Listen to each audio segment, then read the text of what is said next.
தமிழ் சினிமாவில் கடந்த சில வருடங்களா சீக்குவல் அப்படின்ற ஒரு விஷயம் தலை விரித்து ஆடிட்டு இருக்கு அப்படின்னே சொல்லலாம். சீக்குவல் எடுக்கிறேன், அதாவது அதுக்கு பார்ட் 2 எடுக்கிறேன் அப்படின்ற பேர்ல போட்டு ரசிகர்களை பாடா படுத்திட்டு இருக்காங்க.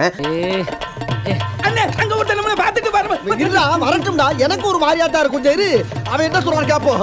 ஏன்பா அப்படி ஒரு படத்துக்கு இப்படி ஒரு படத்தை எடுத்து அந்த படத்தினுடைய மதிப்பை குறைச்சிக்கிறீங்க அப்படின்ற வகையில் ரசிகர்கள் வருத்தப்படுறாங்க. இல்ல முதல் பாகமே சுமாரா தான் போயிருந்துச்சுன்னா இப்ப பார்ட் 2 எடுத்து பார்ட் 1 பரவாயில்லன்னு சொல்ல வச்சிட்டீங்க பாத்தீங்களா, அந்த வகையில உங்களை பாராட்டலாம் அப்படின்ற ரீதியில மீம்ஸ் ட்ரால்ஸ்னு போட்டு பயங்கரமா கலாய்ச்சிட்டு வந்துட்டு இருக்காங்க.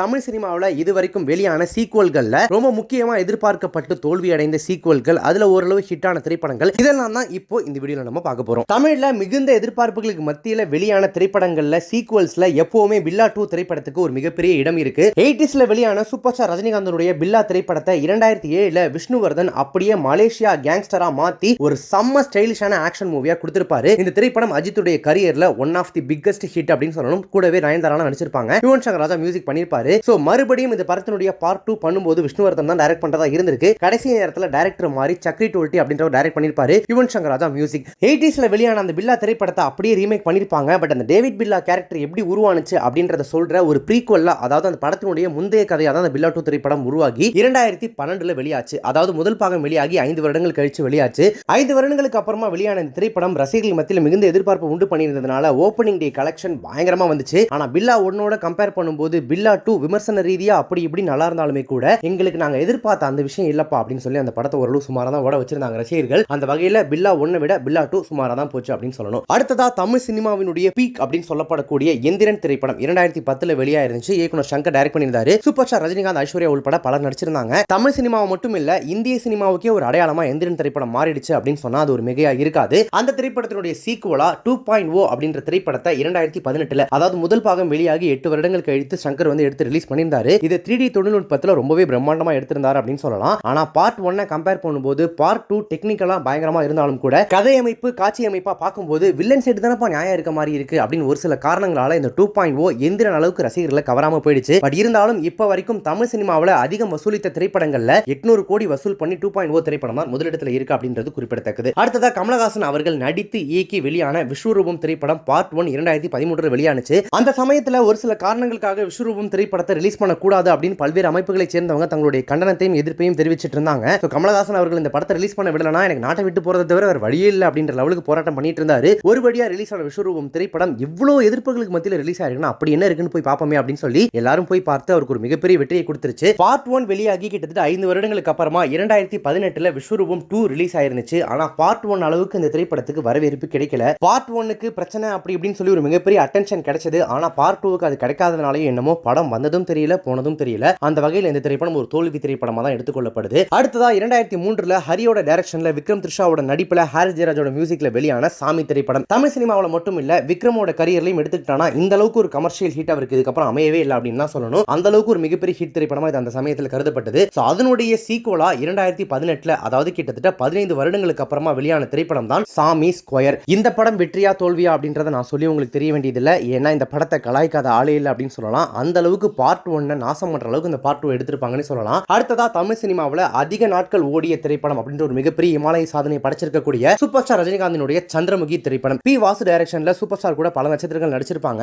இந்த திரைப்படம் 2005ல வெளியாகி அந்த டைம்ல ரசிகர்கள் திருவிழாவா கூட்டம் கூட்டமா போயிட்டு இந்த படத்தை ரசிச்சாங்க அப்படின்னு சொல்லலாம். அந்த அளவுக்கு ஒரு மிகப்பெரிய ஹிட் திரைப்படம். அப்படி ஒரு ஹிட் திரைப்படத்துக்கு கிட்டத்தட்ட 18 வருடங்கள் கழித்து இப்ப 2023ஆம் ஆண்டு சந்திரமுகி 2 அப்படின்ற பேர்ல பி வாசு அவர்கள் அந்த படத்துக்கு சீக்குவல் எடுத்திருந்தாரு. சூப்பர் ஸ்டார் ரஜினிகாந்த் நடிச்சிருந்த அந்த வேட்டையின் கதாபாத்திரத்தில் நம்ம ராகவா லாரன்ஸ் மாஸ்டர் நடிச்சிருந்தாரு. சந்திரமுகி 2 திரைப்படமும் வெற்றியா தோல்வியா நான் சொல்லி உங்களுக்கு தெரிய வேண்டியதில்லை. படத்தை கலாய்க்காத ஆளே இல்லை அப்படின்னு சொல்லலாம். பார்ட் 2 கல்ட் கிளாசிக் பா, இப்படி ஒன்னு எடுத்து அதோட பேருக்கு எடுத்துறாதீங்க அப்படின்ற லெவலுக்கு இந்த படத்தை வச்சு செஞ்சாங்க அந்த டைம்ல. அடுத்ததா பிரபுதேவா தமன்னாவுடைய நடிப்புல ஏஎல் விஜயோட டைரக்ஷன்ல ஒரு ஹாரர் காமெடியா வெளியான தேவி திரைப்படம் 2016ஆம் ஆண்டு இதனுடைய முதல் பாகம் வெளியாகி இருந்துச்சு. அந்த டைம்ல ஹாரர் காமெடியை பயங்கரமா ரசிச்சாங்க அப்படின்றதுனால இந்த திரைப்படம் அப்படி இப்படின்னு ஓரளவு நல்லாவே போயிடுச்சு அப்படின்னு சொல்லலாம். அந்த நம்பிக்கையில இந்த படத்துக்கு சீக்குவலா 2019ல தேவி 2 அப்படின்னு ஒன்னு பண்ணாங்க 3 வருடங்கள் கழிச்சு. ஆனா பார்ட் 1க்கு கிடைச்ச வரவேற்பு பார்ட் 2க்கு கிடைக்கல. அந்த வகையில் தேவி 2 ஒரு தோல்வி படமா ஆயிடுச்சு. அடுத்ததா பொன்னியின் செல்வன் பார்ட் 1 2022ஆம் ஆண்டு ரிலீஸ் ஆயிருந்துச்சு. தமிழர்கள் அப்படி பொன்னியின் செல்வன்ல என்ன எடுத்திருக்காங்க படத்துல அப்படின்றத பாக்குறதுக்காகவே கூட்டமா குடும்பமா போய் இந்த படத்தை பார்த்து வசூல்ல ஒரு மிகப்பெரிய இமாலய சாதனையை படைச்சு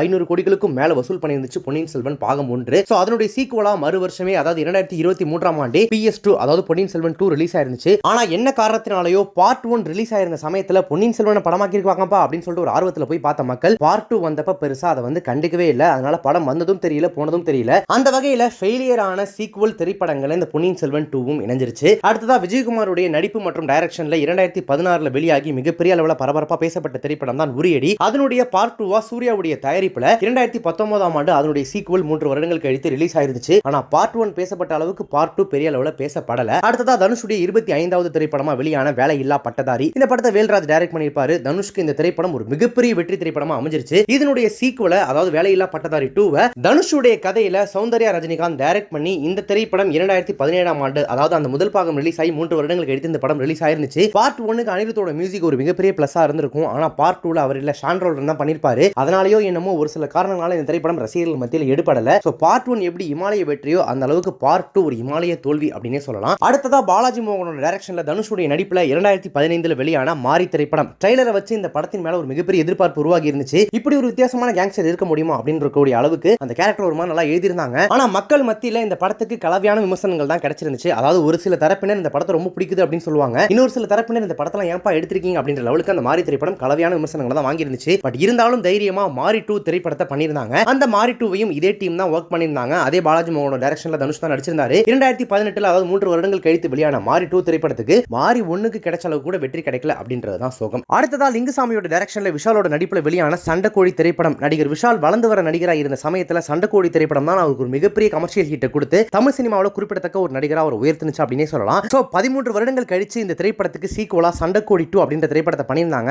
விஷாலுக்கும் லிங்குசாமிக்கும் பெரிய அளவில் ஹிட் திரைப்படங்களே இல்ல. அவங்களுக்கு கண்டிப்பா ஒரு ஹிட் தேவைப்படுது அப்படின்றப்போ சண்டைக்கோழி அப்படின்ற அந்த பிராண்டை எடுத்துக்கிட்டு அதுக்கு சீக்குவல் பண்ணியிருந்த திரைப்படம் தான் சண்டைக்கோழி 2. ஆனா பார்ட் 1 பெற்ற வெற்றியில பாதி அளவு கூட சண்டைக்கோழி 2 பெறல. அந்த திரைப்படமும் சீக்குவல்ல வெளியான திரைப்படங்கள் ஒரு தோல்வி திரைப்படமா மாறிடுச்சு. அடுத்ததா கேவி ஆனந்தோட டைரக்ஷன்ல ஜீவாவுடைய நடிப்புல 2011ஆம் ஆண்டு வெளியான கோ திரைப்படம் அவருடைய கரியர்ல ஒரு மிகப்பெரிய ஒரு கமர்ஷியல் ஹிட் அப்படின்னு சொல்லிட்டு இந்த கோ திரைப்படத்தை சொல்லலாம். அதனுடைய பார்ட் 2வா கோ 2 அப்படின்ற திரைப்படத்தை பாபி சிம்ஹாவுடைய நடிப்புல உருவாக்கி இருந்தாங்க. ஆனா பார்ட் 1க்கும் பார்ட் 2க்கும் எந்தவித சம்பந்தமும் கிடையாது. அந்த டீமும் இந்த டீமும் கம்ப்ளீட்டா வேற ப்ரொடியூசர் மட்டும் தான் ரெண்டு படத்துக்கும் ஒரே ஆளு. கோ திரைப்படத்தினுடைய வெற்றி கண்டிப்பா சீக்குவலுக்கு ஹெல்ப் பண்ணும் அப்படின்னு சொல்லிட்டு தான் இந்த படத்துக்கு பார்ட் 2 அப்படின்னு பேரே வச்சிருப்பாங்க. ஆனா இந்த படமும் வந்ததும் தெரியல போனதும் தெரியல ஒரு மிகப்பெரிய தோல்வி படமா ஆயிடுச்சு அந்த தயாரிப்பாளருக்கு. அடுத்ததா சர்க்குணம் அவருடைய அறிமுக திரைப்படமா வெளியான களவாணி திரைப்படம் 2010ல வெளியான இந்த திரைப்படத்துல விமல் ஓவியா நடிச்சிருப்பாங்க. ஊர் சைடுல அந்த திரைப்படம் சக்க போட்டுச்சு அப்படின்னு சொல்லலாம். அப்படி ஒரு அதிரி புதிரி ஹிட். டைரக்ஷன்ல ஸ்கிரீன் பிளேல பாக்கியராஜ் அடுத்து சர்க்குணம் தாப்பா அப்படின்னு சொல்லப்படக்கூடிய அளவுக்கு அவர் அந்த திரைப்படம் தூக்கி கொண்டாட வச்சது அப்படின்னே சொல்லலாம். சோ ஓரளவுக்கு அப்புறமா அந்த டைரக்டருக்கு ஹிட்டே இல்ல. விமலுக்கும் ஒரு மிகப்பெரிய ஹிட் தேவைப்பட்டதனால ஓவியாக்கும் ஒரு மிகப்பெரிய பிரேக் தேவைப்பட்டதனால மொத்த பேரும் சேர்ந்து பிளான் பண்ணி தான் இந்த படத்தினுடைய சீக்குவலை அதாவது களவாணி 2 2019ல கிட்டத்தட்ட 9 வருடங்கள் கழிச்சு பண்ணிருந்தாங்க. ஆனா பார்ட் 1க்கு கிடைச்ச வரவேற்புல ஒரு 10% கூட பார்ட் 2க்கு கிடைக்கல. ஃபர்ஸ்ட் பார்ட்ல அடுத்த பாக்கியராஜன் சொல்லப்பட்ட சர்க்குணம் அவர்கள் களவாணி 2 டைம்லலாம் அதல பாதாளத்துக்கு போயிட்டாரு அப்படின்றது தான் சோகத்திலையும் சோகம். அந்த திரைப்படம் ஒரு மிகப்பெரிய தோல்வி திரைப்படமா அவருக்கு ஆயிடுச்சு. அடுத்ததா 2014ல விஜய் மில்டனோட டைரக்ஷன்ல சின்ன பசங்களா சேர்ந்து நடிச்சிருந்த கோலி சோடா திரைப்படம். அந்த திரைப்படம் அந்த டைம்ல மிகப்பெரிய அளவுல வெற்றி பெற்று பரபரப்பா பேசப்பட்டுச்சு. அதனுடைய சீக்குவலா கோலி சோடா 2 2018 கிட்டத்தட்ட 4 வருடங்கள் கழிச்சு அவர் பண்ணிருப்பாரு. இந்த திரைப்படமும் ஓரளவு கவனிக்கப்பட்டிருந்தாலும் கூட பார்ட் 1 பெற்ற வெற்றியில பாதி கூட இந்த திரைப்படம் பெறல அப்படின்னு தான் சொல்லணும். அடுத்ததா ஆக்ஷன் கிங் அர்ஜுனுடைய ஃபில்மோகிராஃபில அவருடைய டைரக்ஷன்ல மற்றும் நடிப்புல வெளியான ஜெய்ஹிந்த் திரைப்படத்துக்கு ஒரு மிகப்பெரிய பங்கு இருக்கு. 1994ல வெளியான இந்த திரைப்படம் அந்த டைம்ல மிகப்பெரிய தாக்கத்தை ஏற்படுத்தி இருந்துச்சு. சோ அந்த படத்தினுடைய சீக்குவலா கிட்டத்தட்ட 20 வருடங்கள் கழித்து 2014ல அவரோட டைரக்ஷன்ல அவருடைய நடிப்புல மறுபடியும் ஜெய்ஹிந்த் 2 எடுத்திருந்தாரு. ஆனா இந்த தடவை சுத்தமா அந்த திரைப்படம் எடுபடல, வியாபாரமும் ஆகல. ஏன்னா 20 வருஷங்கள் ஆச்சு. ஜெய்ஹிந்த் படத்தையே நிறைய பேர் மறந்துருப்பாங்க. இதுல ஜெய்ஹிந்த் 2 ரிலீஸ் ஆனதெல்லாம் எத்தனை பேருக்கு தெரியும் அப்படின்றதே இங்க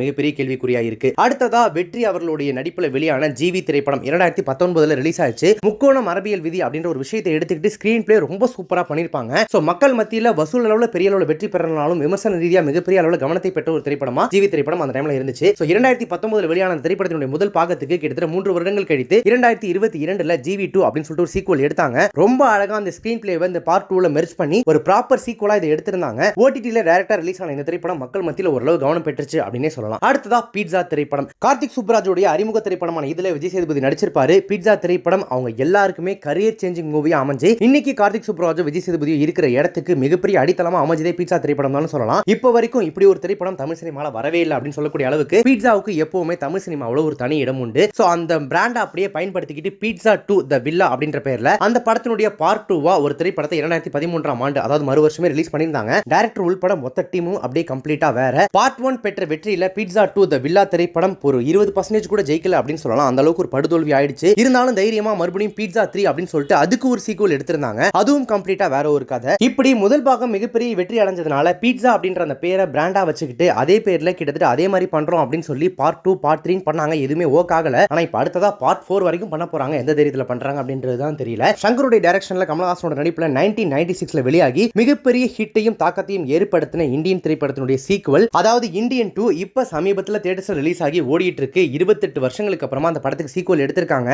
அந்த படம் ஹிட்டா தோல்வியா, அந்த படத்தோட விமர்சனம் எப்படி இருக்கு அப்படின்றதெல்லாம் சொல்லி உங்களுக்கு தெரிய வேண்டியதில்லை. சோஷியல் மீடியா பக்கம் போனீங்கனாலே இந்தியன் தாத்தாவை வச்சு செஞ்சிட்டு இருக்காங்க. அந்த அளவுக்கு அந்த படத்தை ரொம்ப மோசமா சொதப்பி வச்சிட்டாங்க மொத்த டீமும் சேர்ந்து. இப்படி தமிழ் சினிமாவில் சீக்வல் எடுக்கிறேன் அப்படின்னு சொல்லி அந்த முதல் பார்ட்டே போட்டு செதைச்ச திரைப்படங்களோட லிஸ்ட் எடுக்க ஆரம்பிச்சோம்னா இன்னும் ஒரு சிலது அப்படியே தாண்டி போயிட்டே இருக்கும். 2.0, சந்திரமுகி 2, அப்புறம் PS2, இப்ப இந்தியன் 2னு இந்த சீக்வல் திரைப்படங்கள்லாம் எடுத்து நம்மளை போட்டு செதைச்சதுல லைகா ப்ரொடக்ஷன்ஸோட பங்கு ரொம்ப முக்கியமானதுன்னு சொல்லலாம். அவங்களுக்கும் சீக்வலுக்கும் எப்பவுமே ராசி இருந்ததே கிடையாது. Master next rest.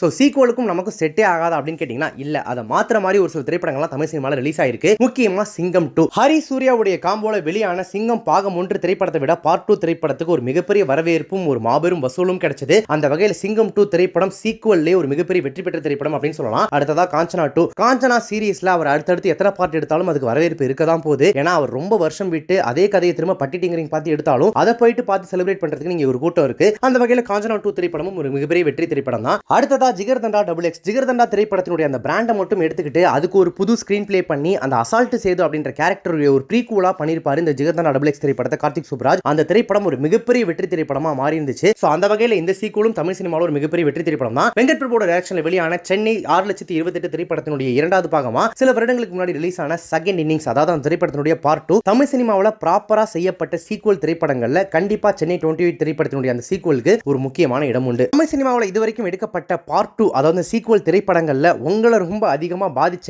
இல்ல இந்த படம் நல்லா இருக்குமா அப்படின்னு உங்களை யோசிக்க வைக்கக்கூடிய திரைப்படம் எது? இதை பத்தி உங்களோட கருத்துக்கள் என்ன அப்படின்றத கமெண்ட்ஸ்ல மென்ஷன் பண்ணுங்க. இப்போ இந்த வீடியோ உங்களுக்கு ரொம்ப பிடிச்சிருந்துச்சுனா லைக் பண்ணுங்க, ஷேர் பண்ணுங்க. நம்ம சேனலை இது வரைக்கும் சப்ஸ்கிரைப் பண்ணாதவங்க யாராவது வீடியோ பார்த்திருந்தீங்கன்னா மறக்காம உடனே இப்பவே நம்ம சேனலுக்கு சப்ஸ்கிரைப் பண்ணிட்டு பக்கத்துல நோட்டிஃபிகேஷன் பெல் பட்டனை மறக்காம டிங் பண்ணிடுங்க.